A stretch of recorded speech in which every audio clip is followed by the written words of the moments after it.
Si sabemos que no es justo que Dios nos ame, entonces ¿por qué nos ama Dios? ¿Alguien podría decírmelo? Si sabemos que no es justo que Dios nos ame, entonces ¿por qué nos ama? Y la pregunta que les hago en esta mañana es: ¿eres tú una persona amada por Dios? ¿Cómo puedes estar seguro que eres una persona amada por Dios? ¿Qué evidencia, qué hechos, qué razones tienes para afirmar que eres una persona amada por Dios? Es muy probable que las respuestas que tengamos sean muy diferentes a las respuestas que Dios nos da en la Biblia, porque en la Biblia encontramos razones específicas y contundentes del por qué y el cómo Dios nos ama. Hoy vamos a revisar algunos textos que nos ayudarán a comprender cómo el amor de Dios se hizo evidente en David, y entonces podremos entender cómo también el amor de Dios se hace evidente en nosotros. Este tema es muy importante porque es muy probable que muchos de nosotros, desconociendo lo que dice la Biblia, lo que enseña la Biblia, estemos creyendo que somos amados por Dios cuando tenemos salud, cuando tenemos dinero y cuando somos dichosos en el amor. Hemos leído ya el mes pasado el primer libro de Samuel y ahora hemos iniciado el segundo libro de Samuel. Son libros históricos que tienen historias muy interesantes, en este caso de Samuel, del rey Saúl y de David. Y conocer sus vidas, sus aciertos, sus errores, nos ha ayudado a comprender cómo Dios se relaciona con nosotros y cómo Dios expresa su amor por sus hijos.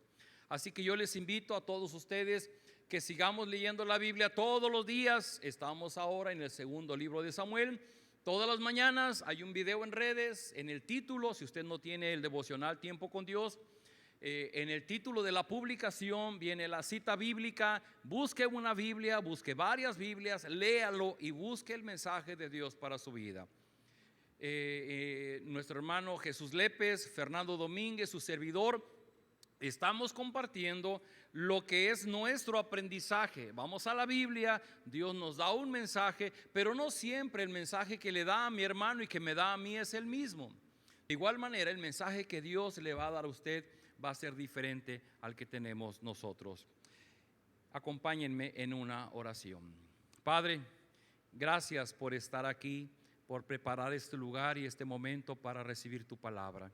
Solo falta que tu Espíritu quebrante nuestra disposición para poder estar atentos a tu palabra y que lo que hoy escuchemos pueda ser alimento a nuestra alma. Tú conoces la condición de nuestra vida, que estamos con esa necesidad de tener una palabra sabia que venga de ti. Que podamos ir a la palabra y podamos encontrar esa palabra sabia que habla nuestra vida en este día. Lo rogamos en el nombre de Jesús. Amén. Así es que hoy vamos a iniciar la serie de predicaciones David, el amado de Dios. Y bueno, la pregunta general para toda la serie, que abarcará abril y mayo, es: ¿cómo alguien amado por Dios puede permanecer fiel? Y va a ser la vida de David en varias predicaciones. Pero particularmente hoy, la pregunta es: ¿cómo puedo saber que David fue amado por Dios? El nombre de David significa amado, el amado de Dios. Y vemos en la Biblia, y David fue un hombre amado por Dios. Pero ¿cómo puedo yo saber que David fue amado? Y en este caso poder también yo entender que soy amado por Dios. Vamos a tener 3 puntos en esta prédica. Y el número 1 es: porque somos amados, somos elegidos. Porque somos amados, somos elegidos. Y vamos a ir a la escritura en el primer libro de Samuel. Acompáñenme a leer este texto. Fue el momento en el que el profeta Samuel fue a la casa de Isaí, el padre de David, para ungir a David como rey. Y tenemos este pasaje. ¿Ok? ¿Se alcanza a ver la letra? Acompáñenme a leer. Dice: Isaí le presentó a 7 de sus hijos, pero Samuel le dijo: el Señor no ha escogido a ninguno de ellos. ¿Son estos todos tus hijos? Queda el más pequeño, respondió Isaí, pero está cuidando el rebaño. Manda a buscarlo, insistió Samuel, que no podemos continuar hasta que él llegue. Isaí mandó a buscarlo y se lo trajeron. Era buen mozo, trigueño y de buena apariencia. Y el Señor le dijo a Samuel: este es, levántate y úngelo. Samuel tomó el cuerno de aceite y ungió al joven en presencia de sus hermanos. Entonces el Espíritu del Señor vino con poder sobre David y desde ese día estuvo con él.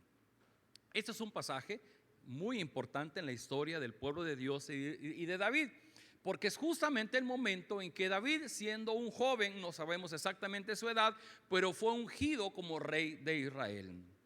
La pregunta es, bueno, si David era uno de 8 hermanos, ¿por qué Dios no ungió a cualquiera de los 7 hermanos mayores de David? ¿Por qué Dios ungió a David, que era el menor de todos los hermanos? Al grado que cuando llega el profeta Samuel a su casa, Isaí había llamado a todos sus hijos y se le había olvidado mandar llamar a David porque estaba en el campo cuidando las ovejas. Y Samuel le dice, no vamos a continuar, tiene que venir David. Y cuando David aparece, Dios le dice a Samuel, él es, úngelo, él es el que yo he escogido para mí.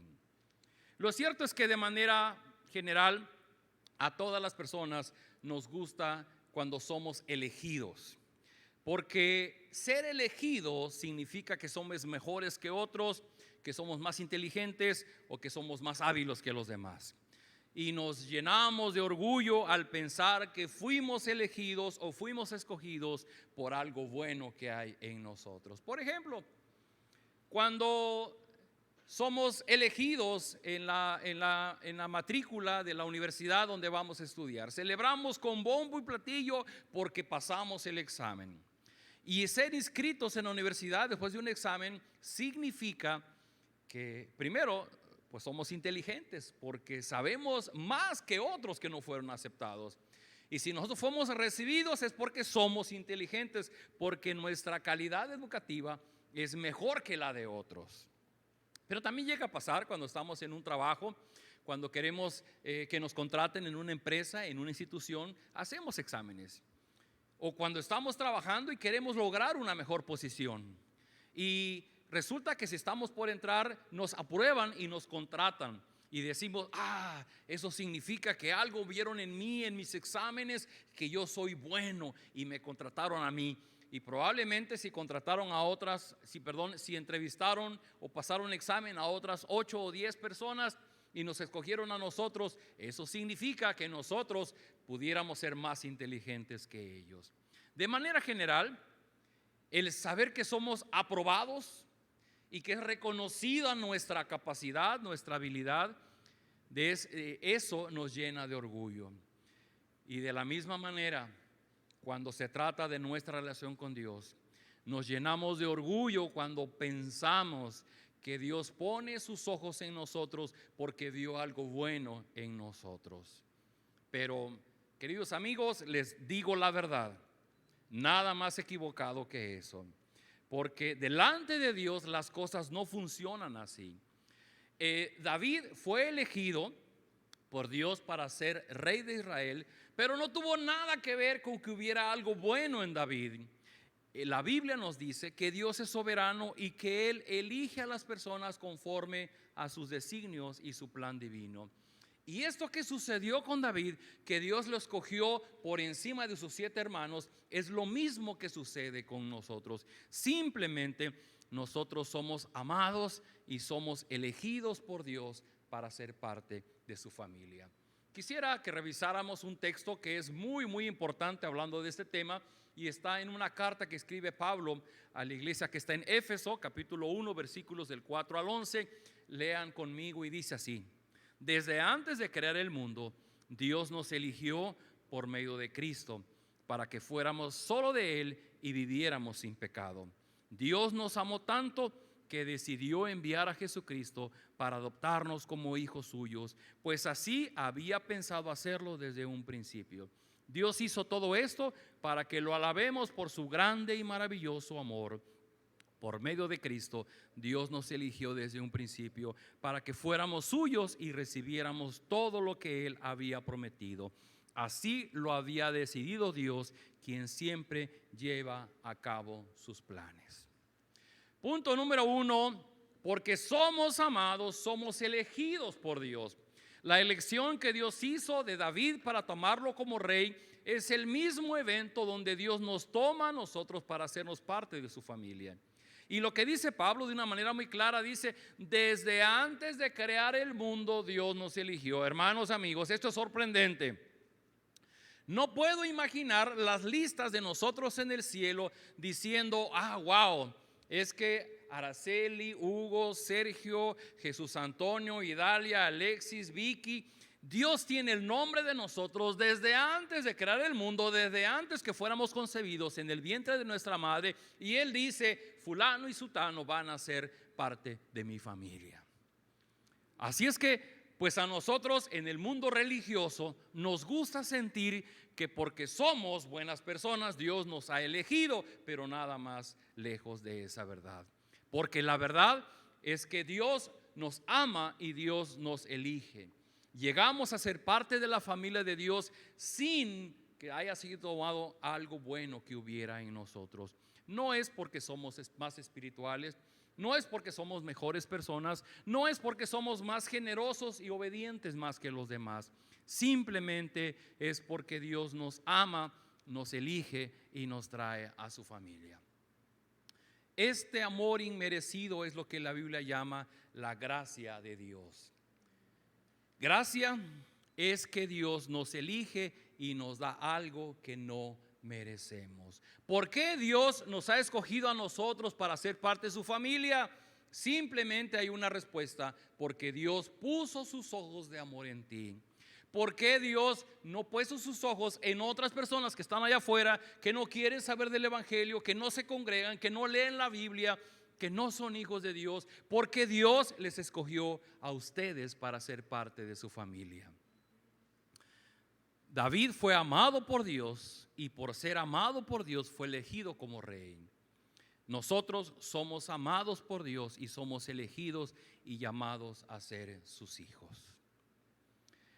El apóstol Pablo escribe en su carta a los Romanos, es un poquito amplio el pasaje, pero solamente puse una parte, y está hablando, Pablo repite las palabras de Moisés y dice: tendré clemencia de quien yo quiera tenerla y seré compasivo con quien yo quiera hacerlo. Por lo tanto, la elección no depende del deseo ni del esfuerzo humano, sino de la misericordia de Dios. Amigos, esto rompe nuestro orgullo, porque ni tú ni yo, que estamos aquí, que hemos venido al encuentro del evangelio, significa que tú y yo tengamos una mejor calidad moral que las personas que no lo están. Decíamos el domingo pasado, antepasado, cuando hablábamos del hijo mayor, ¿se acuerdan? El hijo mayor sufría de un sentido de superioridad y decía: ese hijo tuyo que se acuesta con prostitutas. Y decíamos: ¿por qué los publicanos y los pecadores venían a escuchar a Jesús? ¿Por qué los fariseos se resistían a oír a Jesús? Por algo de esto. Porque el fariseo cree que por su obediencia, por su moralidad, merece que Dios lo reciba y lo escuche. Pero los que somos publicanos y pecadores venimos solamente agarrados a la gracia de Dios, diciendo: Señor, no merezco ser parte de tu familia, no merezco que Cristo haya muerto en la cruz del Calvario por mí, no merezco que me perdones, pero creo en tu gracia y en tu amor derramado por mí. David fue elegido por Dios y nosotros somos elegidos por Dios. Y somos elegidos solo en virtud de que Dios nos amó tanto que envió al Señor Jesús para que nosotros no muramos bajo condenación, sino que tengamos vida eterna.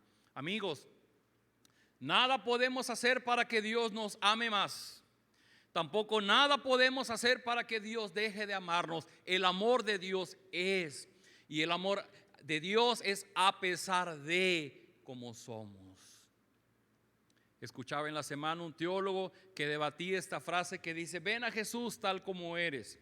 Y él dice: es que no debería de ser ven a Jesús tal como eres. Él dice: ven a Jesús a pesar de cómo eres. Porque estoy seguro que los que estamos aquí en la semana pasada, todos hemos ofendido a Dios de alguna manera. Y entonces venimos a Dios pues humildes, apegados a su misericordia y a su amor. Entonces, número uno, ¿cómo puedo saber que Dios me ama? Número uno, porque Dios me ama, Dios me ha elegido para ser parte de su familia. Número 2, porque somos amados, Dios pelea nuestras batallas. Este es un punto que me gusta mucho. Le ruego a Dios me dé la palabra para explicarlo en pocas palabras.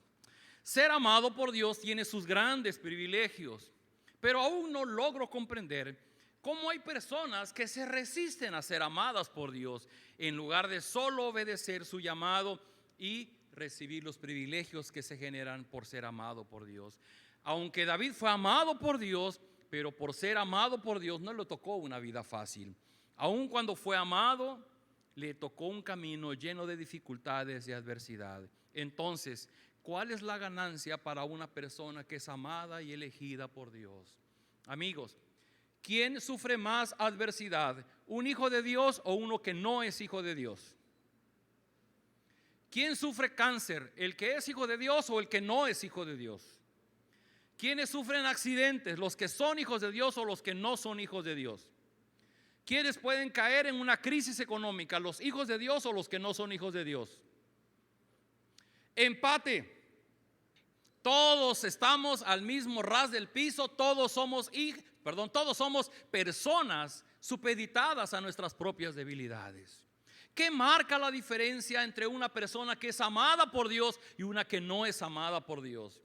Que la persona que es amada, Dios pelea nuestras batallas. Esa es la enorme noticia, la noticia del Evangelio. Jesucristo, Emmanuel, Dios con nosotros y estando con nosotros para ayudarnos en nuestro caminar. Vamos a ir a un pasaje de David en 1 de Samuel 17, y es justamente el momento en el que David está frente al gigantón Goliat. ¿Se acuerdan de ese pasaje? Y entonces David le habla al gigante Goliat y le dice así: tú vienes contra mí con espada, lanza y jabalina, pero yo vengo a ti en el nombre del Señor Todopoderoso, el Dios de los ejércitos de Israel, a quien tú has desafiado. Hoy mismo el Señor te entregará en mis manos. Todos los que aquí están reconocerán que el Señor salva sin necesidad de espada ni de lanza. La batalla es del Señor y Él los entregará a ustedes en nuestras manos. Queridos hermanos y amigos, probablemente nosotros, por no leer mucho la Biblia, se nos olvida esto que David tenía muy presente en su cabeza. David estaba seguro de que cuando él enfrentaba al gigante Goliat, dice: yo vengo a ti en el nombre del Señor Todopoderoso. El Señor te entregará en mis manos. La batalla es del Señor y Él te entregará en mis manos. ¿Cuál es la enorme bendición de un hijo de Dios? Que Dios pelea sus batallas. Ahora, no hay nada más irónico que un hijo de Dios se olvida de Dios que pelea sus batallas y él pelea todos los días sus batallas. Se olvida de que Dios está con él, se olvida que es un hijo de Dios y entonces se arremanga la camisa y se mete a la lucha todos los días a pelear con Juan, con Abraham y con el hermano de Abraham. A David le tocó un camino difícil desde que fue ungido como rey, siendo un joven. Ustedes saben la historia. Saúl lo persiguió por casi 13, 15 años y estuvo a punto de morir muchas veces, cuando Saúl le aventó la lanza y casi lo atraviesa en la pared. David recién había sido ungido por Dios, pero no por eso significó que Dios lo puso en una burbuja donde ni el aire le daba. Al contrario, fue ungido y después de eso entró en un proceso muy difícil para David. Pero ¿cuál fue la diferencia? Que David nunca estuvo solo, que Dios peleó las batallas por él. Y esto que Dios hizo con David es un hecho en toda la historia del Antiguo Testamento. Por eso lea usted su Biblia, lea cómo Dios estuvo presente con su pueblo. Yo quisiera leer un pasaje más que a mí me encanta, lo comparto, está en Deuteronomio capítulo 1. Es justamente el tiempo en el que Dios le ordena a su pueblo que entren a la tierra prometida. Pero habían mandado unos espías y los espías regresaron y dijeron: no vayamos porque allá es tierra de gigantes y nos ven como langostas y nos van a comer vivos. Y el pueblo se llenó de miedo. Pero Moisés le habló al pueblo y le dijo así: no se alarmen ni les tengan miedo. El Señor su Dios marcha al frente de ustedes y combatirá por ustedes, tal como vieron que lo hizo en Egipto y en el desierto. El Señor su Dios los ha tomado en sus brazos durante todo el camino que han recorrido hasta llegar a este lugar. como un padre que toma en brazos a su hijo. Sin embargo, ustedes no confiaron en el Señor su Dios, el cual iba delante de ustedes para escoger el lugar donde debían acampar. De noche les señalaba con fuego el camino que tenían que seguir, y de día se lo señalaba con una nube. Si usted se siente inseguro de que Dios esté peleando por usted sus batallas de todos los días, apréndase de memoria ese texto y repítaselo durante 30 días, todos los días. Esa es como una medicina para su alma. Porque la Biblia, desde la historia del pueblo de Éxodo hasta su captura en Babilonia, la palabra, la promesa de Dios para su pueblo era la misma. El Señor tu Dios marcha al frente y combatirá por ti. El Señor tu Dios te ha tomado en sus brazos como un padre que toma en brazos a su hijo. Amigos, ¿cuál es la diferencia entre una persona que no es hijo de Dios y una persona que ha creído en Cristo como Señor y Salvador? Que Dios pelea sus batallas. ¿Por qué? Porque Dios ama a sus hijos, y una evidencia del amor de Dios es que Dios va a pelear por nosotros. Miren, hoy día entendemos mal el mensaje. Hoy día entendemos que la persona es amada por Dios porque no tiene problemas. Recuerdo hace mucho tiempo ya había unas personas que mucho invitaban a Anita, mi esposa, que fuera a una iglesia. Mi esposa todavía no iba a alguna, y me platica a mi esposa que en ese tiempo llegó una señora con un camionetón. Bueno, ella no sabe de marcas, pero un camionetón nuevecito. Entonces tenía rato que no se veían, y le dice: manita, ¿cómo estás? Bien, ¿cómo te ha ido? Y aquella le hace: pues mira, bendecida. Y las personas hoy día tienen grabado en su mente que si yo tengo un bien material, o me está yendo bien, entonces soy amado por Dios. Y si yo no tengo ese bien, o si mi carro ya está viejito, entonces no soy amado por Dios. Si yo estoy sano, estoy fuerte, estoy entero, estoy de pie, nada me duele, soy amado por Dios. Si estoy tirado en una cama, entonces Dios no me ama. Nosotros hemos entendido erróneamente el mensaje de la Escritura. Dios, la evidencia del amor de Dios no tiene nada que ver con la cantidad de problemas que yo tengo en mi vida. Probablemente sean malas decisiones, probablemente sean los procesos de los que nos hablaba Fernandito hace unos domingos, que Dios dice: mira, voy a tomar a Lidia y la voy a meter en este cajón para prepararla para lo que viene después. Y ahí está, ahí estamos en ese proceso. Pero eso no significa que Dios no nos ame, porque la evidencia del amor de Dios es esto. Número uno, Dios nos elige como parte de su familia. Y número dos, Dios pelea nuestras batallas. Te dice: hijo, tú sentadito y calladito te ves más bonito, déjame trabajar. Pero nosotros nos desesperamos porque quisiéramos que Dios hiciera las cosas como nosotros queremos. Qué hermoso es este testimonio del actuar de Dios. Dios siempre estuvo ahí caminando con su pueblo como un padre cuida a su hijo. Al igual que el rey David, también nosotros tenemos batallas mientras caminamos por esta vida. Hoy día nosotros no peleamos contra filisteos ni contra amalecitas. Dice el apóstol Pablo que nuestra lucha no es contra las demás personas, sino contra enemigos invisibles, contra potestades que dominan el mundo de las tinieblas. Hoy día, si usted tiene una diferencia con otra persona, esa no es una batalla, esa es una falta de amor que Dios va a cubrir de alguna manera. Las batallas que nosotros tenemos son contra enemigos invisibles, esos enemigos que nos distraen y que nos alejan en nuestro amor y fidelidad a Dios. Escuche bien, nuestros más grandes enemigos hoy día son la indiferencia, la tibieza, la duda, la desconfianza. Esto es producto de nuestra autosuficiencia, nuestro egocentrismo y nuestra arrogancia ante Dios. Eso sí lo sufrimos, porque como Dios no cumple lo que mi corazón desea, pero yo tengo un corazón egoísta que está deseando cosas que van contra lo que Dios quiere para mí, y Dios no me da lo que mi corazón desea, entonces yo me enojo y yo dudo de Dios porque Dios no me da lo que yo le estoy pidiendo. Y entonces lo que te dicen, decláralo para que Dios te lo dé. Y lo que diga tu boca es lo que Dios va a hacer. Mentira. Nuestros más grandes enemigos están en nuestro corazón. La indiferencia, la tibieza, la duda, la desconfianza provocada por nuestra autosuficiencia, nuestro egocentrismo y nuestra arrogancia a Dios. No se sientan mal, también su pastor padece de lo mismo. Y pensando en esto, es que el apóstol Pablo escribe algo muy interesante en Romanos 8, 31 y 34. Leo para ustedes y dice: ¿qué pues diremos a esto? Si Dios está de nuestra parte, ¿quién puede estar en contra nuestra? El que no escatimó ni a su propio Hijo, sino que lo entregó por todos nosotros, ¿cómo no habrá de darnos generosamente junto con Él todas las cosas? ¿Quién acusará a los que Dios ha escogido? Dios es el que justifica. ¿Quién condenará? Cristo Jesús es el que murió e incluso resucitó y está a la derecha de Dios e intercede por nosotros.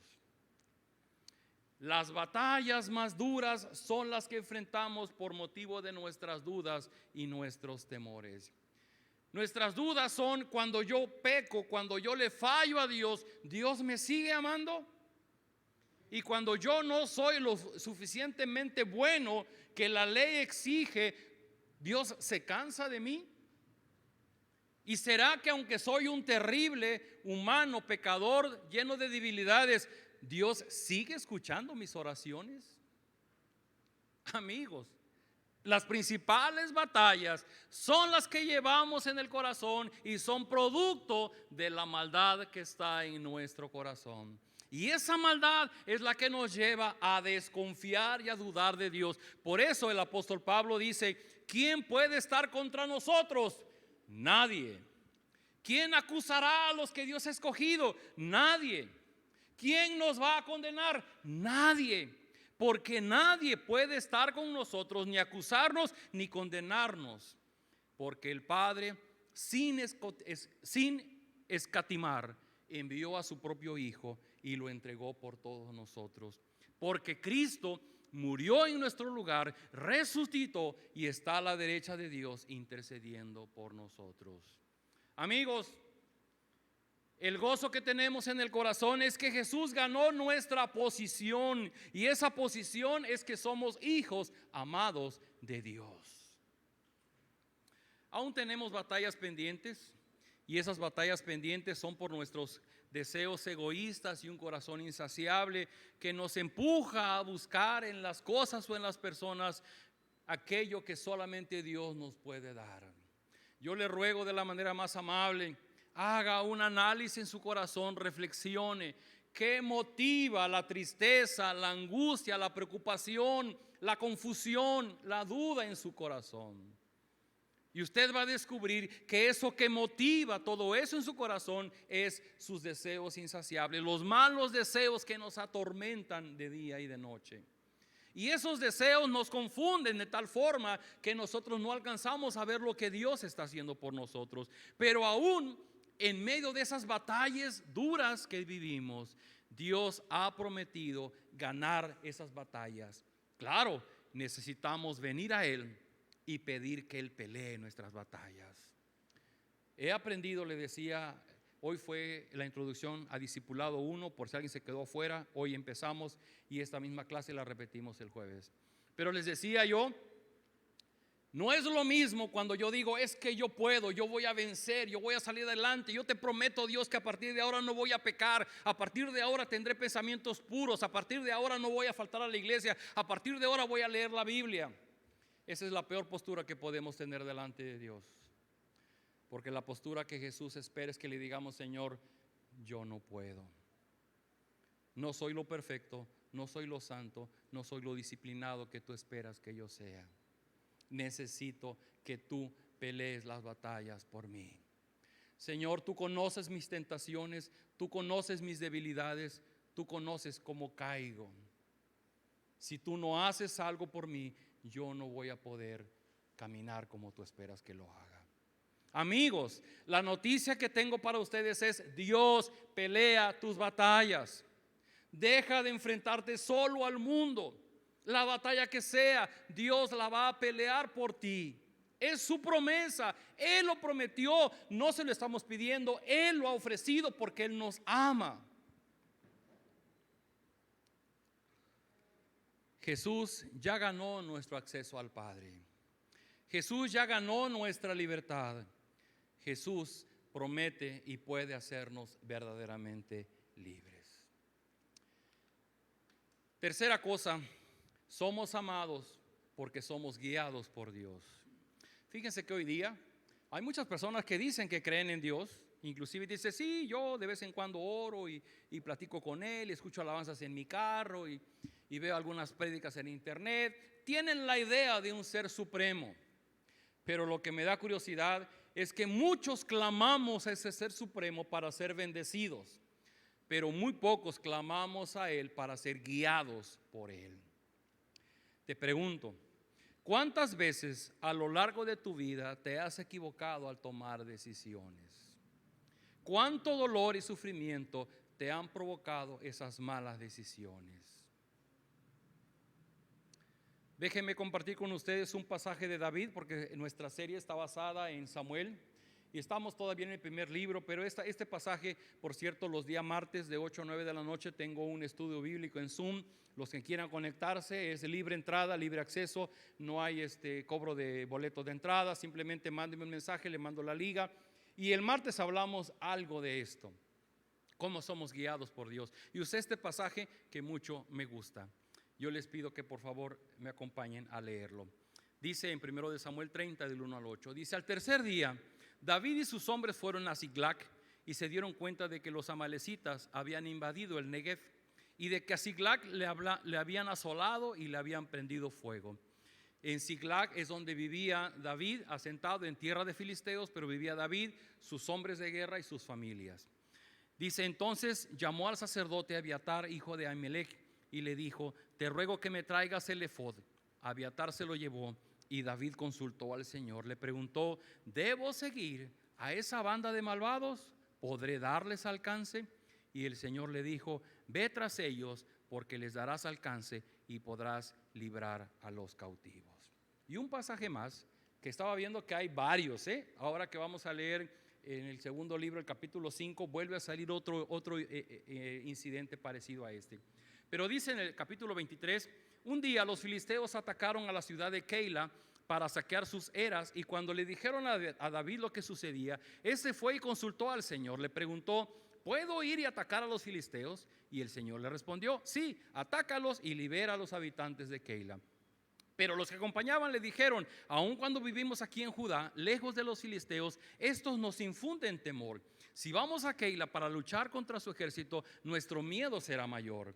Así que David volvió a consultar al Señor y el Señor le dijo, date prisa y ve a Keila porque yo pondré a los filisteos en tus manos.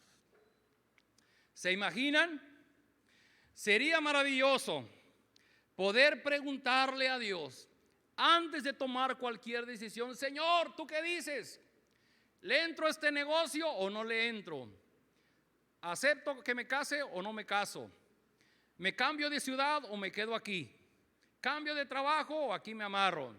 Pregúntale a Dios, Señor, ¿me cambio de iglesia o aquí me quedo?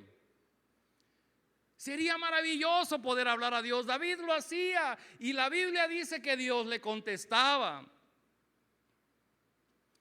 Pero ¿saben qué pasa? Eso viene en el discipulado 1, me parece como en la tercera lección. Y nos dicen que uno de los grandes pecados y de los grandes males que tenemos nosotros es precisamente la autosuficiencia. La autosuficiencia es pretender que no necesitamos a Dios ni la guía ni su ayuda. No necesitamos ni la guía ni la ayuda de Dios. Entonces me están ofreciendo un negocio y yo lo pienso, lo analizo, saco números y digo, me gusta, le entro. Y ya que estoy adentro, le digo, ay Señor, por cierto, bendíceme lo que acabo de decidir.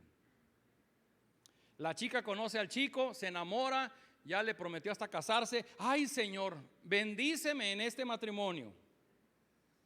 Cuando ya está adentro. No se preocupe, así somos todos. Yo les puedo presumir muchos errores que a lo largo de mi vida he cometido. Y miren que ya estoy grandecito.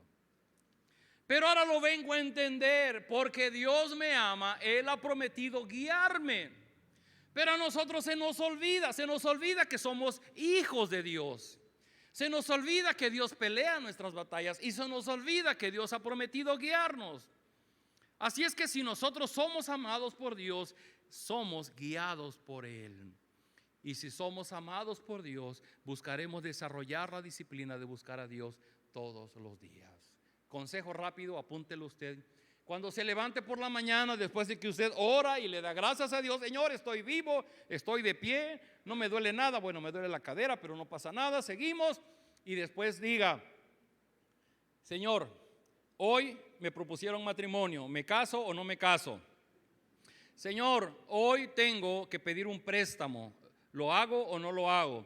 Señor, me ofrecieron un coche nuevo, ¿lo compro o no lo compro? Señor, platíquelo con Dios, porque Él ha prometido guiarnos. De verdad, vea hacia atrás, vea cuántas decisiones ha tomado y se ha equivocado. ¿Y sabe dónde está la bendición de Dios? Que si nosotros nos dejamos guiar por Él, tendremos paz y prosperidad. No porque seamos suertudos, sino porque Dios va guiando nuestra vida. En conclusión, déjame repetir las preguntas del inicio. ¿Eres tú una persona amada por Dios? ¿Cómo puedes estar seguro que eres una persona amada por Dios? En la vida de David encontramos 3 razones. Número 1, fue amado y fue elegido por Dios. Número 2, fue amado y Dios peleó sus batallas. Número 3, fue amado y fue guiado por Dios. Así que yo te digo a ti, si tú tienes duda de si Dios te ama, simplemente tienes que preguntarte: ¿he sido elegido como parte de la familia de Dios? ¿Creo yo en Jesucristo como Señor y Salvador? Entonces Dios te ama. Y si Dios te ama, Él ha prometido pelear tus batallas. ¿Tienes problemas en tu matrimonio? ¿Tienes problemas en tu negocio? ¿Tienes problemas con tus compañeros? ¿Tienes problemas con el vecino? ¿Tienes problemas para el trabajo? Dile: Señor, tú sabes mis necesidades. Nada más que tenemos que reconocer que la voluntad de Dios no es como la nuestra. Recuerdo que cuando el Señor Jesús oraba en el Getsemaní, Él le dijo: Señor, Padre, si es posible que yo no vaya a la cruz, pues mira, busca otra manera de que estas personas sean salvas. Y el Padre le dijo: no, el único camino es que tú vayas a la cruz. Y Jesús tuvo que ir a la cruz. El problema es que nosotros, con un corazón egoísta, insaciable: Señor, lo debo de tener. Y luego vamos a algún curso por ahí y nos dicen: tú decláralo, eso puede ser tuyo, reclámalo porque eres hijo del rey. Y ahí está el otro: Señor, en tu nombre ese coche va a ser mío. Ahí está pues el engaño más grande. Dios sabe lo que te conviene. Dios sabe lo que te va a dar. Y solamente quisiera concluir diciendo: la evidencia más grande del amor de Dios es, otra vez, la evidencia más grande del amor de Dios es un coche nuevo. La evidencia más grande del amor de Dios es una casa con alberca. La evidencia del amor de Dios es un viaje por Europa. No, pues a ninguna le atino. Corrijan a su pastor. La evidencia más grande del amor de Dios es una sola persona y fuerte. Por favor, doctor Hugo. Gracias, doctor. La evidencia más grande del amor de Dios es Cristo en la cruz del Calvario. ¿Tienes tu duda de que Dios te ame? Mira la cruz. Esa es la evidencia. Dice Juan 3:16: de tal manera amó Dios al mundo que dio a su Hijo unigénito para que tú y yo tengamos vida eterna. Y por cuanto Cristo dio su vida en la cruz del Calvario, nos hizo hijos de Dios. Y por cuanto somos hijos de Dios, Él pelea nuestras batallas. Y por cuanto somos hijos de Dios, Él guía nuestras decisiones. ¿Quieres dejar de equivocarte? Ven a Cristo y dile: Señor, a partir de ahora, todas las mañanas voy a decirte: Señor, guía mis pasos. Sergio, un buen tip: Él va a pelear los juicios por ti. Tú no los vas a pelear, los pelea Él por ti. Y cada uno de nosotros, donde estamos en nuestro lugar de trabajo, Él ha prometido, nada más que no va a ser como nosotros queramos, va a ser como Él cree que es lo mejor. ¿Por qué no oramos y le decimos: Señor, te necesitamos? Incline su rostro y vamos a orar. Padre, gracias por el gran amor que nos has mostrado a través de Cristo Jesús en la cruz del Calvario. Pero por la experiencia de David podemos entender que tú también nos has dado el privilegio de ser tus hijos. Y como tus hijos nos das el privilegio de saber que tú peleas nuestras batallas. Y también de saber que somos guiados por ti. Pero tú lo que pides de nosotros es que nos arrepintamos de nuestra manera de vivir. Que muchas veces vivimos como si no fuéramos tus hijos. Que vivimos peleando solos nuestras batallas y te hacemos a un lado en nuestra forma de vivir. Tomamos decisiones pensando que no necesitamos tu guía y tu dirección. Perdónanos. Hoy día, Señor, venimos ante ti diciéndote, Señor, gracias por permitirnos a través de Cristo ser parte de tu familia. Pero queremos postrarnos delante de ti y decirte, Padre, tú conoces mi más grande problema en este momento. Tú sabes la crisis en mi negocio. Tú sabes la crisis de inseguridad. Tú sabes la enfermedad por la que estoy pasando. Tú sabes la duda, la confusión, la crisis en mi hogar, en mi familia, en mi matrimonio. Tú sabes, Señor, lo que estoy sufriendo. Yo necesito que tú pelees mis batallas. Yo ya no puedo, yo estoy cansado, yo quisiera morirme. Pero tú has prometido que a tus hijos los vas a levantar y vas a pelear tus batallas. Ahora, Señor, pelea mis batallas. Permíteme ver tu gloria, tu majestad obrando en mi necesidad. Señor, me postro ante ti y te digo, necesito que tú me guíes. Estoy cansado de mis malas decisiones. Estoy cansado de mi ceguera. Estoy cansado de obedecer a mi corazón egoísta e insaciable. Necesito oír tu voz. Y el oír tu voz será a través de la Escritura. Dame la sabiduría para leer la Biblia todos los días y poder escuchar tu voz y tomar decisiones conforme a tu voluntad. Guíame, muéstrame, y cuando yo me equivoque, corrígeme. No me permitas vivir en el error. Pero ayúdame, Señor, a no aferrarme a las cosas que tengo que dejar. Y que tu gracia, que tu misericordia fluya en mi vida para que yo pueda vivir siendo parte de tu familia, bendecido por ti, amado, prosperado. Gracias, Señor, por esta bendición que nos has dado. Te alabamos todos los que estamos aquí. Te decimos, alabamos tu nombre, porque no merecíamos tan grande privilegio, pero por Jesucristo hoy podemos vivirlo. En el nombre de Jesús oramos. Amén. Estemos de pie y entonemos este canto con todo nuestro corazón.